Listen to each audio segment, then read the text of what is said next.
dans ce syndrome, c'est que souvent le sentiment d'imposture naît en face d'un véritable imposteur qui lui n'en a pas du tout le sentiment. Le propre de l'imposteur, c'est qu'il ne se sent pas du tout dans l'imposture, et c'est quelqu'un qui ment sans savoir qu'il ment, qu'il trompe sans savoir qu'il trompe, qui en impose, qui va intimider. AVS avec Philippe Robichon.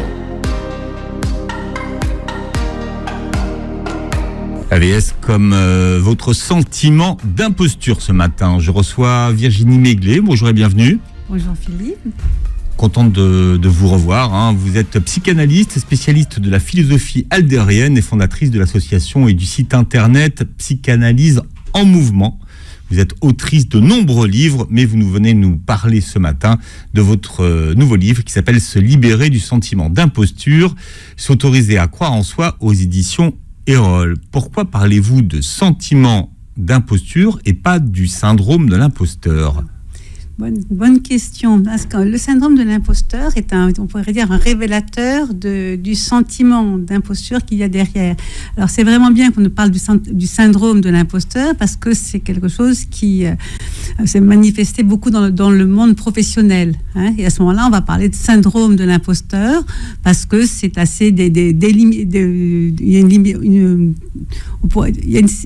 qu'il y a certains paramètres qu'on retrouve en situation professionnelle. Et c'est comme ça que ça a été révélateur du sentiment d'imposture.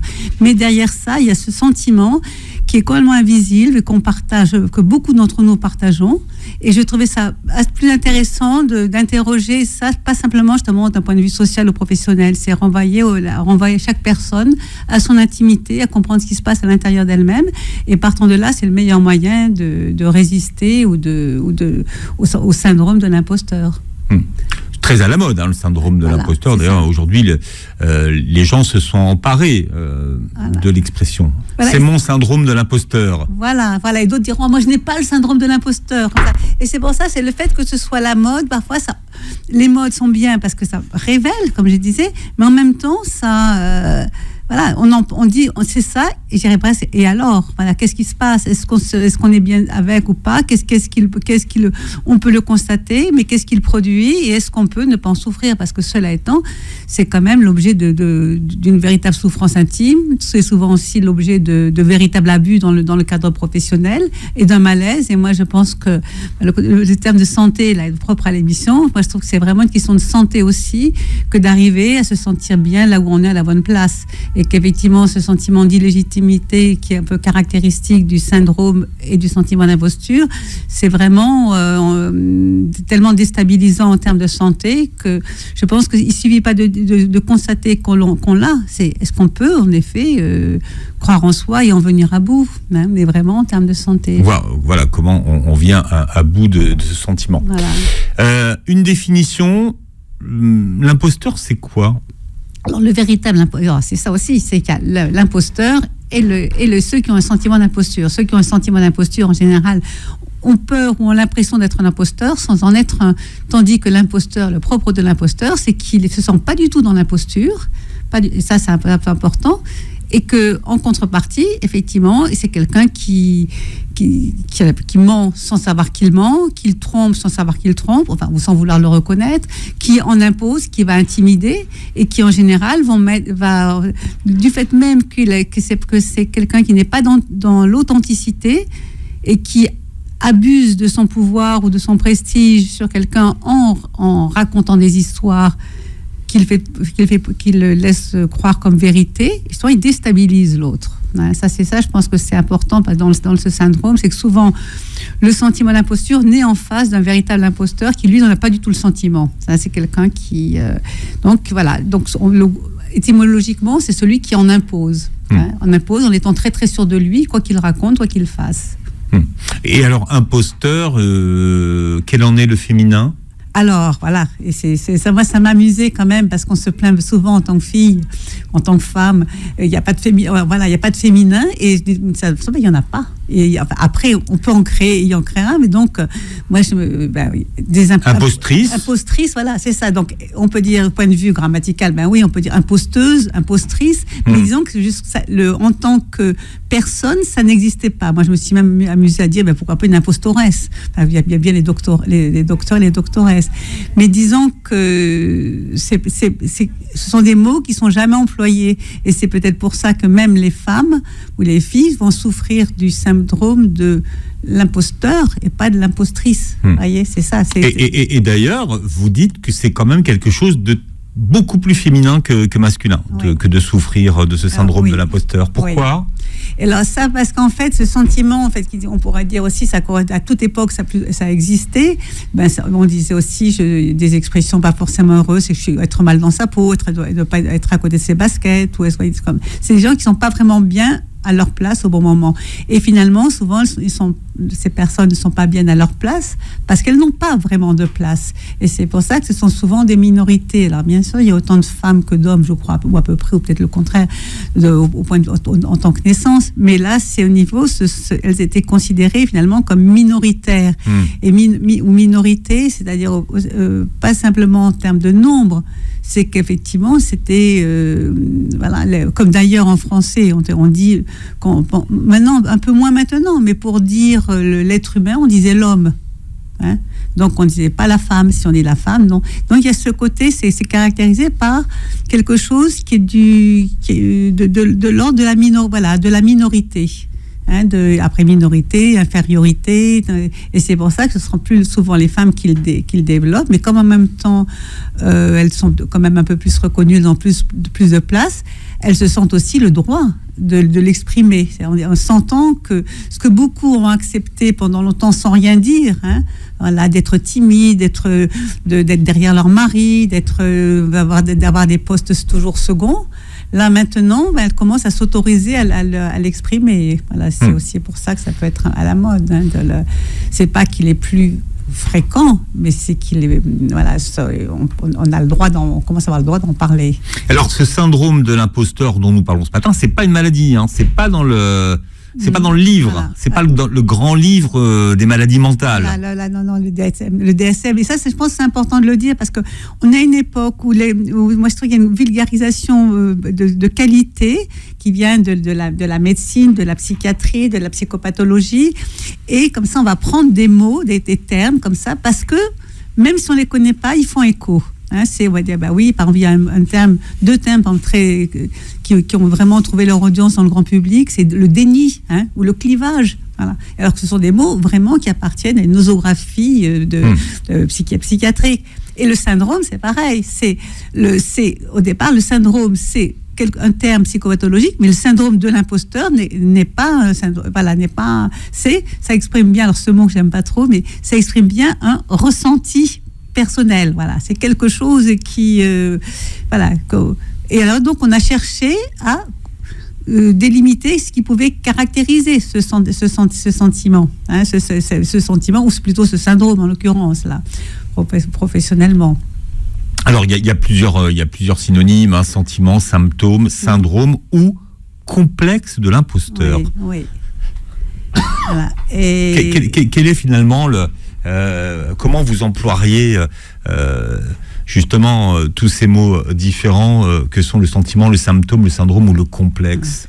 C'est pour ça que j'ai eu envie de parler du sentiment. Bon, sauf que déjà, moi, j'aime parler de l'indicible, donc, et de ce qu'il y a derrière, autant cette intimité qu'on a besoin de respecter en termes de pudeur, autant c'est important de ne pas l'ignorer. Ce qui se passe en nous. Et disons que c'est ce sentiment comme ça, fugitif, plus ou moins fugitif, qui surgit dans différentes situations.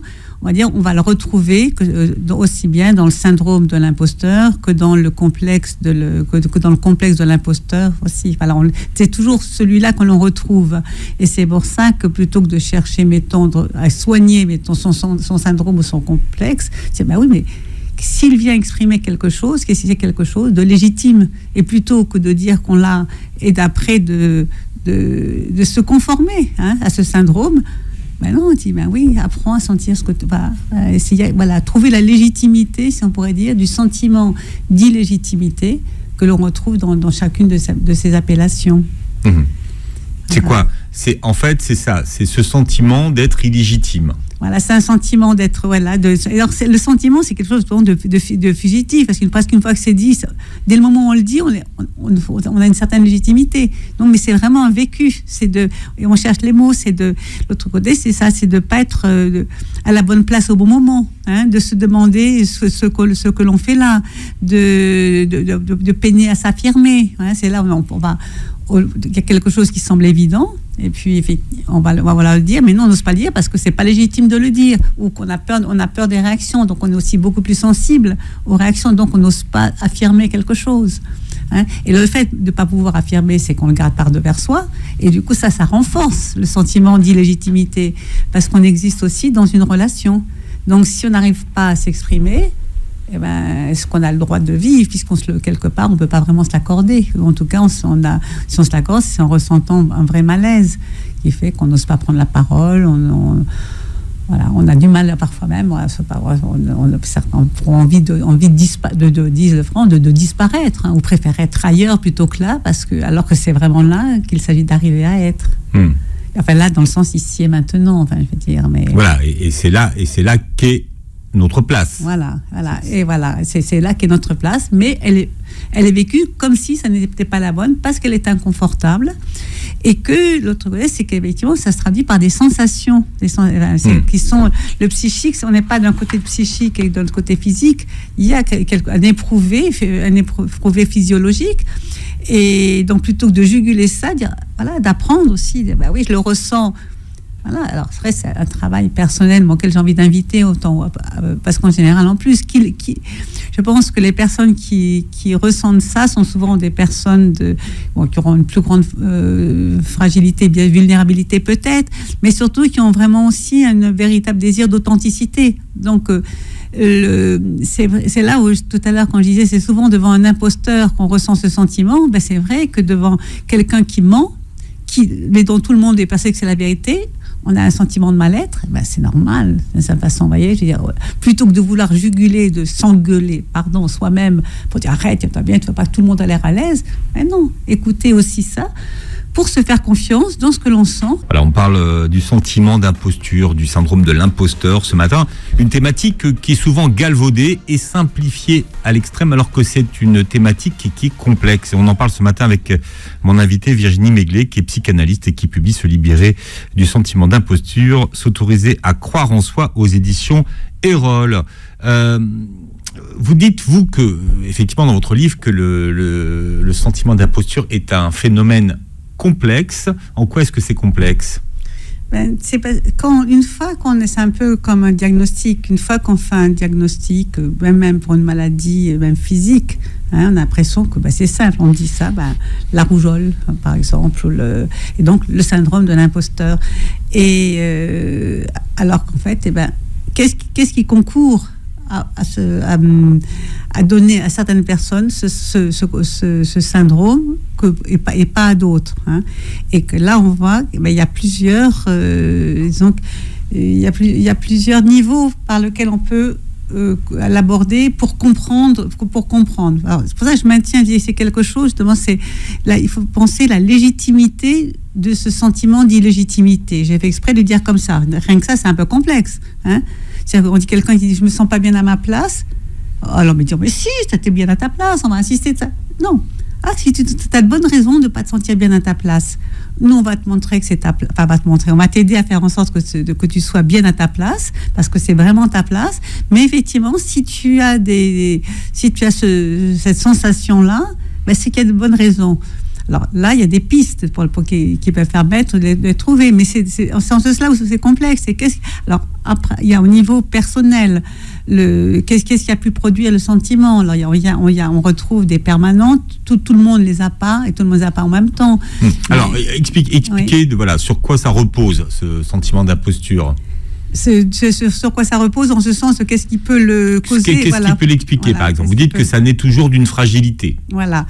Et ça, cette fragilité, ça peut être autour de la naissance, Ça peut être autour de la position dans une fratrie, ça peut être aussi dans l'héritage. C'est qu'effectivement, par exemple, des parents qui ont un sentiment d'imposture que les enfants n'imaginent pas forcément au départ, parce que les parents sont presque les dieux, mais ils sont mal à l'aise, ils sont, oui. Donc ça se communique dans une famille. C'est-à-dire que c'est quelque chose effectivement qui se transmet. Voilà, qui se transmet. Alors après, dans la même fratrie, il pourra y avoir, mettons, c'est simplifié ce que je vais dire, mais quand même en grande ligne, il y en a un qui du coup ne se sentira pas du tout un imposteur, quitte en être vraiment, mais pour réagir contre ses parents, par exemple, ou contre son père ou contre sa mère, ou l'autre qui, au contraire, n'osera pas non plus s'affirmer, aura beaucoup trop de scrupules, aura peur, tout ça. Ouais. Mais il y aura la transmission, soit par la négative, soit par la positive. Déjà, mais pourquoi ne pas s'affirmer? C'est quoi? C'est de la timidité? C'est là où c'est la timidité. Et cette timidité, qu'est-ce que c'est? Alors, c'est là où, au niveau du vécu,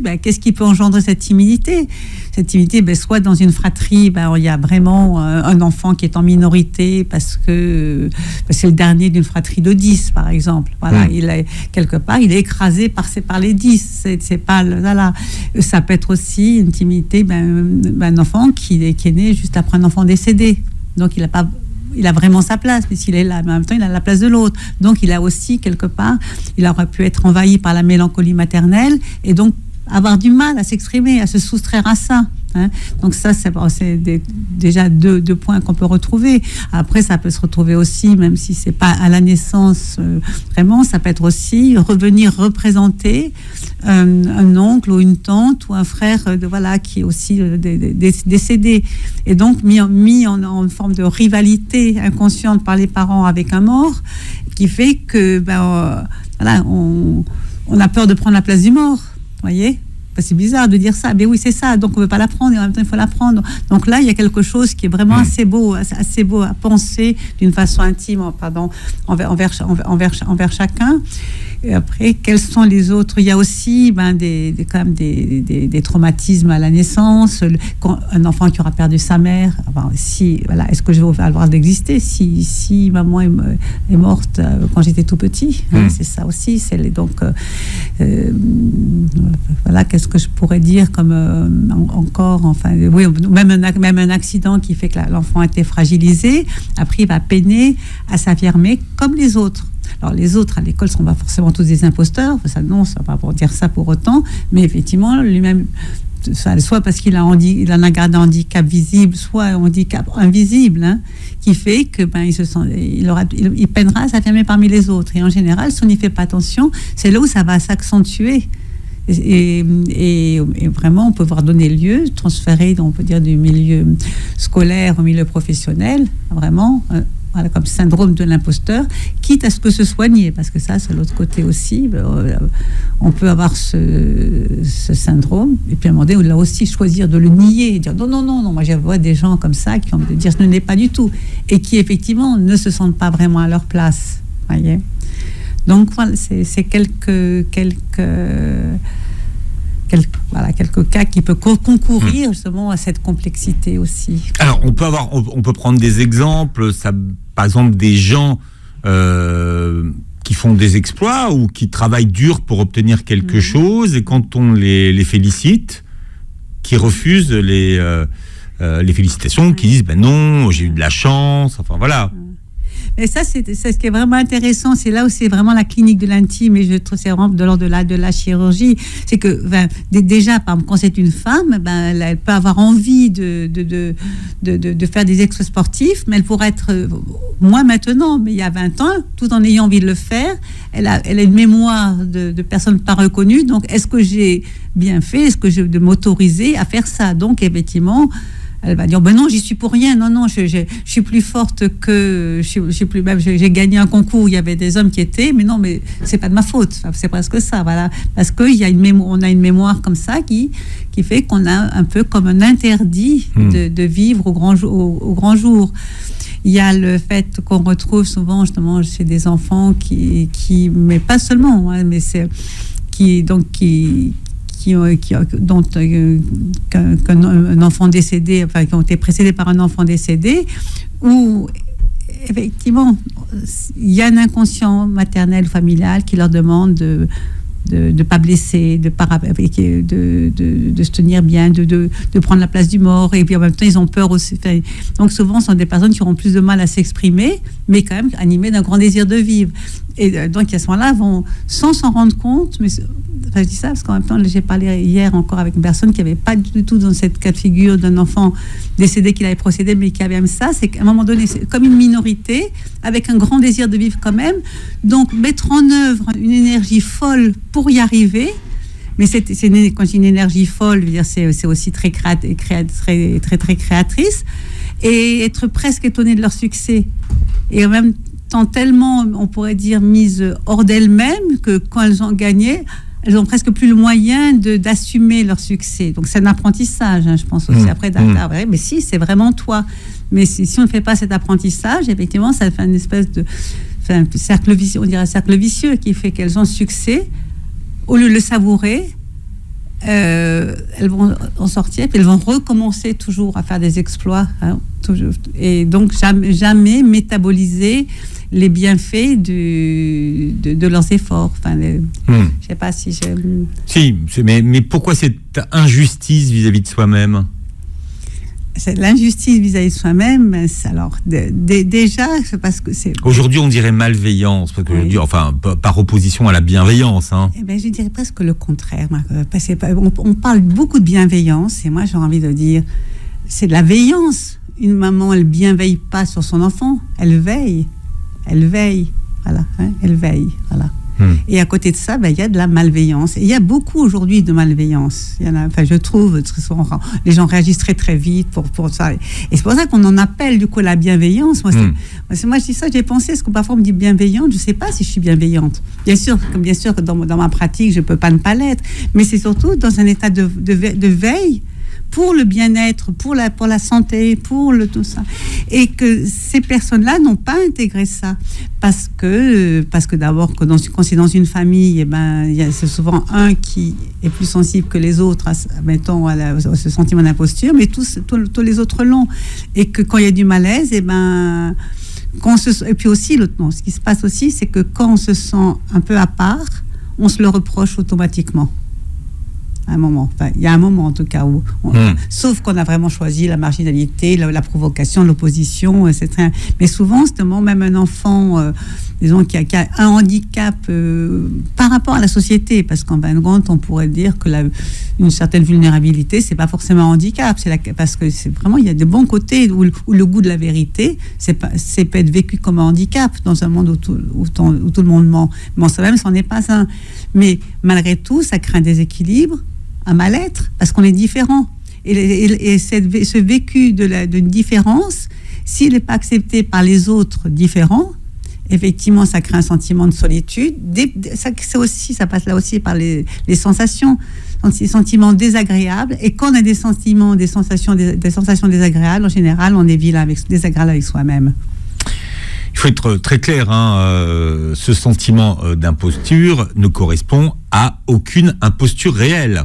Alors, ça ne correspond à aucune imposture réelle, mais alors, quand même, c'est là où je trouve ça intéressant, c'est qu'il y a un vrai désir de vérité, il y a un vrai désir d'authenticité, mais il y a cette incapacité de vraiment bien se sentir à sa place. Alors, du coup, on a toujours l'impression de tricher pour pouvoir y être vraiment. Et parfois aussi, on peut avoir recours à des petits subterfuges, voilà, et qui vont nourrir le sentiment.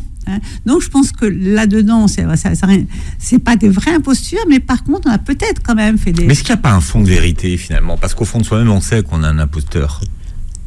Ça, je ne vois pas développer dans votre livre. Non, mais on sait qu'on a... moi, je dis, il y a un moment donné, quand même, il y a un endroit où je n'ai pas revu, où je dis, oui, c'est pas parce que... C'est pas pour... le monde n'est pas divisé, les méchants imposteurs et les ceux qui souffrent du syndrome. Ouais. Voilà. Je dis d'ailleurs, souvent, comme j'avais pris pour Thomas l'imposteur, où il dit c'est peut-être quelqu'un qui a vraiment souffert du fait d'avoir été abandonné. Donc ce héros d'un livre de Cocteau, ils ont vraiment souffert d'être abandonnés. il a été pris à son propre piège, et là c'est là où on peut dire en termes de santé, si on l'avait soigné, il ne serait pas devenu un imposteur. Voilà. Donc c'est que souvent on devient un véritable imposteur, donc pas pour se sauver, sauf que c'est la fuite en avant, on va devenir presque criminel, au moins envers soi-même, et on va oublier qu'on a des bonnes raisons de l'être. On parle du sentiment de l'imposture ou du syndrome de l'imposteur avec mon invité ce matin qui s'appelle Virginie Meglet, qui est psychanalyste et qui publie Se libérer du sentiment d'imposture aux éditions Erol. On parlait de ce sentiment d'imposture qui prend sa source dans l'insécurité. Mais comment expliquez-vous qu'on soit pour soi un examinateur féroce plutôt qu'un entraîneur veillant?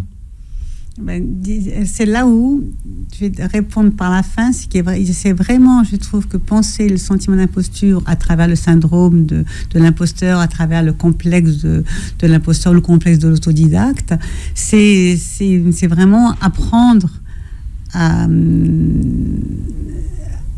on a vraiment apporté justement à constater ce regard de malveillance, parce qu'il est tellement naturel qu'on passe son temps, je dis bien, moi c'est toujours le mot s'engueuler qui vient, mais on écoute comme ça, on voit effectivement là-dedans.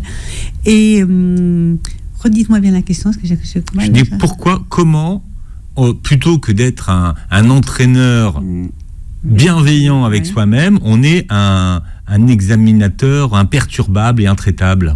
Déjà, parce que quand on a du mal à s'affirmer, parce qu'il y a quand même une réalité de personnes moins, on peut dire, combatives selon les règles de combat ordinaires. Si on parle des femmes ou des hommes, c'est quand même les hommes qui font les guerres.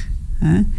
Et donc, vouloir aller dans le monde des hommes, en général, oui, c'est vouloir aller dans un monde guerrier. Et alors, c'est là la question aussi, c'est est-ce qu'on a envie de vraiment devenir un guerrier et un tueur, ou est-ce qu'on a envie d'exister et d'être reconnu par des hommes, mais en disant autre chose, voyez, autre chose que la guerre.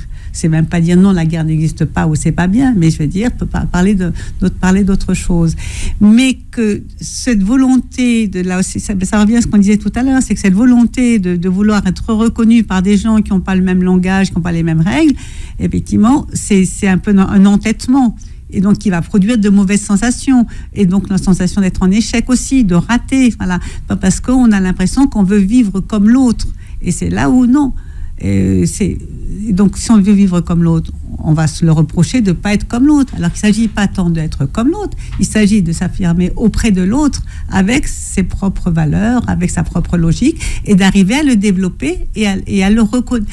Et peut-être en reconnaître la valeur avant même de vouloir le faire reconnaître. Vous voyez, c'est ne pas se rendre dépendant de quelqu'un qui...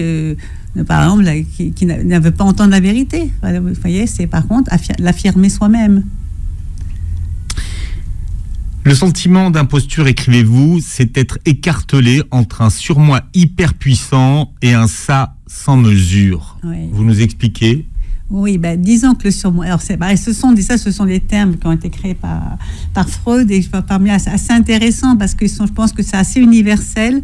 Ce sont des instances plus ou moins conscientes. En tout cas, les motivations sont inconscientes. C'est pas nous qui décidons de les agir. Elles nous habitent. Et donc le surmoi, c'est toutes les injonctions, les interdictions, la loi, les reproches. Alors pour le coup, là aussi, on est désagréable parce qu'on les a intégrés. On a intégré ça. Tu es petit, tu vaux rien, c'était nul. Et ça, moi, je sais que même en tant que femme, je me souviens que j'ai dû vraiment... très souvent, me dire, t'es marrante, c'est intelligente pour une femme. Rien que ça, voilà. Mais il y a des choses beaucoup plus désobligeantes. J'en ai pas eu beaucoup, mais quand même, c'est une rigolote. Mais pas forcément envie d'être rigolote. Non, il y a quelque chose que j'ai à dire. Mais donc, on a intégré tout ce qui est de l'ordre du jugement. On l'a intégré parce qu'on a été un petit enfant qui avons eu peur de nos parents ou qui avons envie simplement d'être reconnu par eux. Donc, il y a l'idée du bien qui est portée très, très, très haut.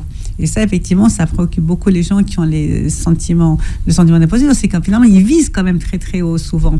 Et à côté de ça, le ça qui est l'enfant qui n'a pas de langage, c'est celui qui chouine, qui crie, c'est un peu l'anarchiste. Hein, donc là où on pourrait dire entre les deux, il y a le moi, qui est celui qui apparaît, et c'est comment vivre un moi heureux, apaisé, tel qu'il est, non pas avec les qualités de l'autre, mais avec ses propres qualités. Ça, moi, j'ai vraiment envie d'appuyer là-dessus. C'est comment à ne pas se laisser dénigrer, ne pas dénigrer soi-même. Voilà. Donc, c'est là aussi reconnaître de ne pas se placer en tant que victime. C'est-à-dire que quelqu'un qui est désagréable avec nous, il est vraiment désagréable avec nous, mais il va éveiller chez nous des sensations. Donc, ne pas se placer en tant que victime de l'autre. Dire, donc, aller voir comment ça fonctionne en nous et comment, parfois, on s'entretient un peu comme victime parce qu'on n'arrive pas à devenir véritablement acteur. Alors, comment on se libère de ce syndrome de l'imposture? Déjà, est-ce qu'il faut le reconnaître? Alors le premier pas, mais je pense que c'est vraiment le reconnaître plus que le faire, et non pas le faire reconnaître, parce que ça c'est l'autre côté, c'est qu'on voudrait faire reconnaître des choses à des gens qui soit n'en ont rien à faire, soit en profitent, hein, parce que c'est vrai que quelqu'un qui a du mal à s'affirmer, ben, quelqu'un d'autre va en profiter, hein, malgré tout. Donc aussi, donc c'est de reconnaître. Savoir que c'est un handicap et que même si c'est causé par des éléments extérieurs ou révélés, c'est en soi qu'on a les clés. Moi, je trouve ça vraiment important de se dire, on a tout en soi, voilà, on a pour arriver à écouter ce qui se passe et se dire aussi, mais qu'est-ce que l'on veut vraiment, hein, c'est-à-dire, parce que ça peut être vrai aussi qu'on ne soit pas vraiment à la bonne place, au bon endroit, qu'on ait écouté comme ça, qu'on se soit laissé porter par des parents qui vous ont forcé, c'était encouragé très très fort à faire certaines études, donc vous arrivez très très fort, très haut, mais qu'est-ce que je fais là, hein? Donc effectivement on ne va pas se sentir à sa place, et ben c'est peut-être vrai aussi. Donc c'est là où du coup apprendre à s'écouter vraiment et non plus chercher simplement à correspondre à l'idée que l'autre a de nous, vous voyez. Donc ça c'est le. Donc c'est pas dire je me suis trompée, c'est se dire bah tiens j'ai peut-être de bonnes raisons de pas me sentir à ma place. Donc essayer d'entendre en soi, est-ce qu'on a vraiment envie de se sentir bien? C'est pas toujours évident. Moi je sais que c'est évident que tout le monde a gagné à le faire, mais c'est aussi un parcours, hein, c'est un cheminement. Je redis c'est vraiment un cheminement de santé personnelle. Hein, ça c'est donc une fois qu'on l'a reconnu, comment on fait pour se libérer? Alors après, une fois qu'on l'a reconnu, alors il y a d'une façon, là aussi il y a plusieurs niveaux. Déjà socialement, c'est pas mal de trouver des alliés. C'est des personnes qui ressentent les mêmes choses. Et c'est pas pour se plaindre tous ensemble, c'est pour dire bah oui, non, c'est peut-être vrai qu'il y a peut-être quand même des bonnes raisons à l'extérieur qui fait qu'on se sent un imposteur. Bah, oui, c'est un peu comme quand on est une seule personne à sentir une odeur de fumée.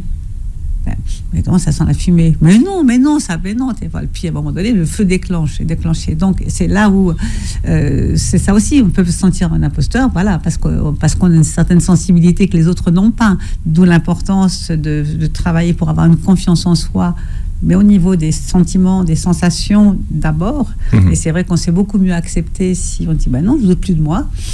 Ben, vous ne voulez pas savoir que ça sent la fumée, ben, moi je le sais, voilà, et puis voilà.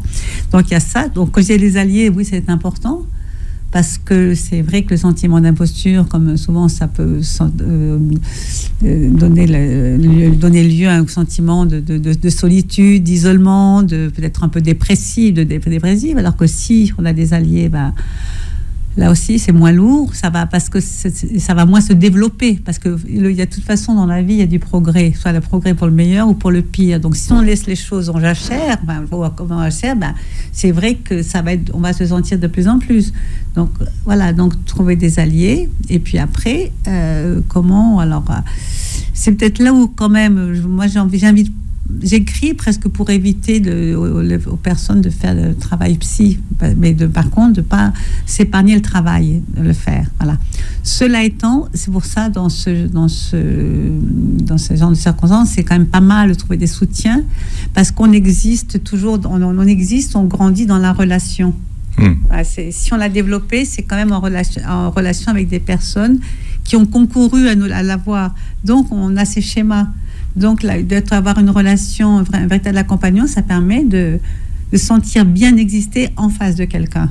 Parce que c'est ça aussi, c'est pas être comme l'autre, c'est pas être reconnu par l'autre, c'est oser exister en face de quelqu'un, voilà, qui peut-être aurait envie de vous nier. Et alors, c'est parce qu'il vous nie que vous êtes nié. Hein. Donc c'est là où quand même je pense qu'un accompagnement, c'est pas 10 ans de psychanalyse, hein, mais ça peut être utile pour rassurer aussi, pour vraiment, parce que là aussi s'il y a de l'insécurité, là, on est dans une société qui fait peur, une société qui joue beaucoup, enfin, sur la peur et la menace et tout, et que donc si des enfants ont connu la peur ou l'angoisse, la fragilité jeune, on est dans une société qui va renforcer ça. Donc, trouver des lieux qui permettent de se rassurer profondément, voilà, en soi-même. Hein, c'est par l'expérience.